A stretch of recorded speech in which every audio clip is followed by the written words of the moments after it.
Hello. നമ്മുടെയൊക്കെ വീടുകളിൽ പ്രായമായവര് എപ്പോഴും തൈലം ശരീരത്തിൽ തേച്ച് കുളിക്കുന്നത് കണ്ടിട്ടുണ്ടോ? പ്രത്യേകിച്ച് നടുവേദനയോ മുട്ടുവേദനയോ ഒന്നും ഇല്ലാത്തപ്പോൾ പോലും അവര് എന്തിനായിരിക്കും അവരത് ചെയ്തിരുന്നത്? നമുക്കിത് ഒരുപക്ഷെ വിചിത്രമായി തോന്നാമെങ്കിലും ആ പഴയ ശീലത്തിന് പിന്നിൽ ഒരുപാട് വ്യക്തമായ കാരണങ്ങളുണ്ട്. കർപ്പൂരാതി തൈലം എന്ന ഒരു അത്ഭുത കൂട്ടിനെ കുറിച്ച് ആരും അധികം പറയാത്ത കുറേ ഗുണങ്ങളെ കുറിച്ചിട്ടാണ് ഇന്ന് നമ്മൾ സംസാരിക്കാൻ പോകുന്നത്. ഓക്കെ. അപ്പോൾ ഒന്ന് ആലോചിച്ച് നോക്കൂ. ഇന്ന് നമ്മളിൽ എത്ര പേർക്കാണ് ശരീരവേദനയോ മാനസിക പിരിമുറുക്കമോ ആഹ് ഉറക്കക്കുറവോ ഇല്ലാത്തത്? മണിക്കൂറുകളോളം ഒരേ ഇരിപ്പിലിരുന്ന് ജോലി ചെയ്യുമ്പോൾ തന്നെ വരുന്ന കഴുത്ത് വേദന, നടുവേദന, അതുപോലെ മസിൽസിന്റെ സ്റ്റിഫ്നെസ്, ഇവയെല്ലാം തന്നെ ഇന്ന് വളരെ വളരെ സാധാരണമായിക്കൊണ്ടിരിക്കുകയാണ്. തിരക്കിനിടയിൽ എപ്പോഴോ നമ്മുടെ ഒരു മനസമാധാനവും കയ്യിൽ നിന്ന് പോകുന്നുണ്ട്. അപ്പോൾ എന്നാൽ നമ്മുടെ ഒരു പഴയൊരു പൂർവികരുടെ കാര്യം ഇങ്ങനെയായിരുന്നില്ല. അവർക്ക് കായികാധ്വാനം വളരെ കൂടുതലായിരുന്നെങ്കിലും പ്രകൃതിയോട് ചേർന്ന് നിന്നുള്ള ഒരു അവരുടെ ജീവിതം പല അസുഖങ്ങളെയും അവരിൽ നിന്ന് അകറ്റി നിർത്തി എന്ന് വേണം മനസ്സിലാക്കാൻ. അസുഖം വന്നിട്ട് ചികിത്സിക്കുന്നതിനേക്കാൾ വരാതെ നോക്കുന്നതായിരുന്നു അവരുടെ ഒരു ഒരു രീതി. അതിന്റെ ഏറ്റവും നല്ല ഉദാഹരണങ്ങളിൽ ഒന്നാണ് അവർ ഉപയോഗിച്ചിരുന്ന കർപ്പൂരാതി തൈലത്തിന്റെ ഒരു റുട്ടീൻ ആയിട്ടുള്ള ഒരു യൂസേജ്. ഓക്കെ. അപ്പൊ ഈ പേര് കേൾക്കുമ്പോൾ തന്നെ നമുക്ക് അറിയാം കർപ്പൂരമാണ് അതിന്റെ ഏറ്റവും വലിയ ഇമ്പോർട്ടന്റ് ഇൻഗ്രീഡിയന്റ്, പ്രധാനം. കർപ്പൂരം മരത്തിൽ നിന്നും വേർതിരിച്ചെടുക്കുന്ന ഈ ഒരു മെഡിസിൻസ് എള്ളെണ്ണയിലോ അല്ലെങ്കിൽ വെളിച്ചെണ്ണയിലോ ചേർത്തിട്ടാണ് കർപ്പൂരാതി തൈലം ഉണ്ടാക്കുന്നത്.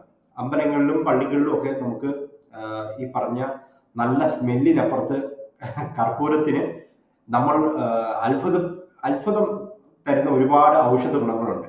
ആയുർവേദം പറയുന്നത് പ്രകൃതിമത്തമായ ഒരു ഒരു വേദനാ സംഹാരിയാണിത്.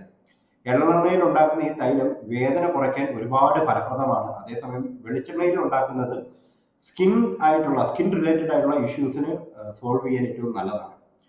അപ്പോൾ കർപ്പൂരാതി തൈലത്തിന് എന്താ പറയുക, നമ്മുടെ ശരീരത്തിന് നൽകുന്ന ഗുണങ്ങൾ പലതാണ്, ഒരുപാടുണ്ട്. അപ്പൊ അതിൽ ഏറ്റവും പ്രയോറിറ്റി ആയിട്ട് പറയേണ്ട സാധനം നല്ല ഒന്നാന്തരം പെയിൻ കില്ലർ ആണ് എന്ന് വേണം പറയാൻ. കാരണം പേശിവേദന, സന്ധിവേദന, കഴുത്തിലെ പിടുത്തം, നീർക്കെട്ട്, സന്ധികളിൽ ഉണ്ടാകുന്ന വഴക്കില്ലായ്മ എന്നിവയ്ക്കെല്ലാം തന്നെ ഇത് ഒരു വലിയൊരു ആശ്വാസം നൽകും.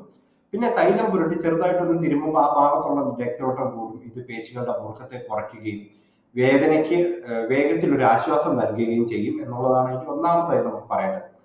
രണ്ടാമതായിട്ട് അധികം ആരും എക്സ്പ്ലോർ ചെയ്യാതാണ് ശ്വാസകോശ സംബന്ധമായിട്ടുള്ള പ്രശ്നങ്ങൾക്കും ഇത് നല്ലൊരു സൊല്യൂഷനാണ്. ജലദോഷം, കഫക്കെട്ട്, നെഞ്ചിലെ ഭാരം, തുമ്മല്, അലർജി എന്നിവയൊക്കെ ഉണ്ടെങ്കിൽ കർപ്പൂരാതി തൈലം നെഞ്ചിലൊന്ന് തേച്ച് പിടിപ്പിച്ചിട്ട് നല്ലതാണത്. കർപ്പൂരത്തിന്റെ പ്രത്യേക ഗന്ധം അടയ്ക്കുമ്പോൾ തന്നെ ഈ മൂക്ക് തുറക്കാനും ശ്വാസം മുട്ട് അല്ലെങ്കിൽ ശ്വാസം നല്ല രീതിയിൽ നടക്കും, ശ്വാസം തടസ്സമില്ലാതെ. ഇതുകൂടാതെ സ്കിൻ കേസുകളിലൊക്കെ ഉണ്ടാകുന്ന ഇഷ്യൂസിന് വെളിച്ചെണ്ണയിൽ തയ്യാറാക്കിയ കർപ്പൂരാതി തൈലം പുരട്ടുന്നത് ഒരുപാട് എഫക്റ്റീവ് ആണ് ആൻഡ് ഓൾസോ നല്ലൊരു റെമഡിയാണ് എന്ന് വേണം എനിക്ക് പറയാൻ. ഈ കർപ്പൂരാതി തൈലത്തിന്റെ ഗുണങ്ങൾ വേദന കുറയ്ക്കുന്നതിൽ മാത്രമായിട്ട് ഒതുങ്ങുന്നില്ല. പക്ഷെ ഒരുപക്ഷെ വലിയ കാര്യമായിട്ടുള്ള അസുഖങ്ങളൊന്നും ഇല്ലാത്തപ്പോൾ പോലും നമ്മുടെ പഴമക്കാര് ഇത് സ്ഥിരമായി ഉപയോഗിച്ചതിന്റെ ഒരു പ്രധാന കാരണം അത് ശരീരത്തിനും മനസ്സിനും നൽകുന്ന ഒരു ഉന്മേഷം കൊണ്ടിട്ടാണ്. കാരണം കർപ്പൂരത്തിന്റെ ഗന്ധം നമ്മുടെ തലച്ചോറിനെ ഒരു കാമാക്കാനും ഒരു സ്റ്റിമുലന്റ് ആയിട്ട് മാനസിക സമ്മർദ്ദമൊക്കെ ഒഴിവാക്കാനുള്ള ഒരു കഴിവ് അതിന് കിട്ടുന്നുണ്ട്. നല്ല ഒരു ദിവസത്തെ ഫുൾ അധ്വാനത്തിന് ശേഷം ഈ കർപ്പൂരാതി തൈലം തേച്ച് കുളിച്ചാൽ കിട്ടുന്ന ഒരു ഉന്മേഷമൊക്കെ ഇന്നത്തെ തലമുറയ്ക്ക് ഇത് വളരെ പരിചയമുള്ളതല്ല. അത് മാത്രമല്ല, നല്ല ഉറക്കം കിട്ടാൻ സഹായിക്കും, ശരീരത്തിന് ക്ഷീണം അകറ്റാൻ സഹായിക്കും. അതുപോലെ തന്നെ നമുക്ക് ഒരു ദിവസം മൊത്തം നല്ല എനർജറ്റിക് ആയിട്ട് ഊർജ്ജസ്വലരായിട്ടിരിക്കാനൊക്കെ ഈ കർപ്പൂരാതി തൈലം ശരിക്ക് നമ്മളെ സഹായിക്കുന്നുണ്ട് എന്നുള്ളതാണ്. ഇനി നമുക്ക് ഇതിന്റെ ഒരു പൂർണ്ണമായിട്ടുള്ള ഫലം എങ്ങനെയാണ് കിട്ടുക, അല്ലെങ്കിൽ എങ്ങനെയാണ് ഇതിനെ ശരിയായ രീതിയിൽ ഉപയോഗിക്കേണ്ടത് എന്ന് നമ്മൾ മനസ്സിലാക്കുകയാണെങ്കിൽ തൈലം എപ്പോഴും ചെറുതായിട്ടൊന്ന് ചൂടാക്കി ഉപയോഗിക്കുന്നതാണ് എപ്പോഴും നല്ലത്. വേദനയോ അല്ലെങ്കിൽ സ്റ്റിഫ്നെസ്സോ ഒക്കെ ഉള്ള ഭാഗങ്ങളിൽ തൈലം ഒഴിച്ചിട്ട് ഒരു 10-15 മിനിറ്റ് പതിയെ മസാജ് ചെയ്ത് കൊടുക്കുക. അതിനുശേഷം ഒരു അരമണിക്കൂർ കഴിഞ്ഞിട്ട് ചെറിയ ചൂടുവെള്ളത്തിൽ, ഇളം ചൂടുവെള്ളത്തിൽ കുളിക്കുക. ശരീരം മുഴുവൻ തേച്ച് കുളിക്കുന്നത് ഒരുപോലെ തന്നെ ഉന്മേഷവും ആരോഗ്യവും തരുന്നതാണ്. കഫക്കെട്ടുണ്ടെങ്കിൽ നെഞ്ചത്തും പുറത്തും പുരട്ടാം. ഒരു കാര്യം ഓർക്കുക, ഇത് ഇന്റേണലി കഴിക്കാൻ ഒരിക്കലും പാടില്ല. ഇത് എക്സ്റ്റേണലി ഇത് എക്സ്റ്റേണലി മാത്രം ചെയ്യാനുള്ളതാണ്.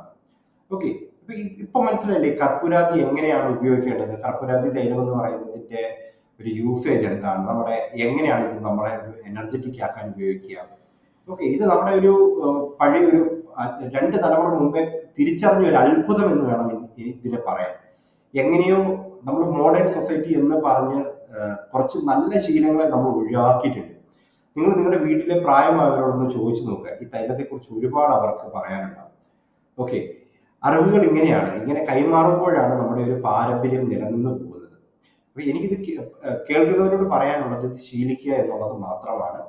പിന്നെ ഈ വീഡിയോ നിങ്ങൾക്ക് ഉപകാരപ്പെട്ടു, ഇഷ്ടപ്പെട്ടു, എന്തെങ്കിലും ഒരു ഇൻഫോർമേറ്റീവ് തന്നു എന്ന് വിശ്വസിക്കുന്നു.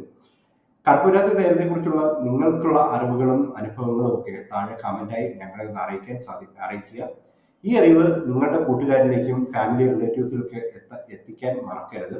ഇതുപോലുള്ള കൂടുതൽ വിജ്ഞാനപ്രദമായിട്ടുള്ള വീഡിയോകൾക്കായിട്ട് ഈ ചാനൽ ഒന്ന് സബ്സ്ക്രൈബ് ചെയ്യുക. അടുത്ത വീഡിയോയിൽ കാണുന്നത് വരെ നന്ദി, നമസ്കാരം.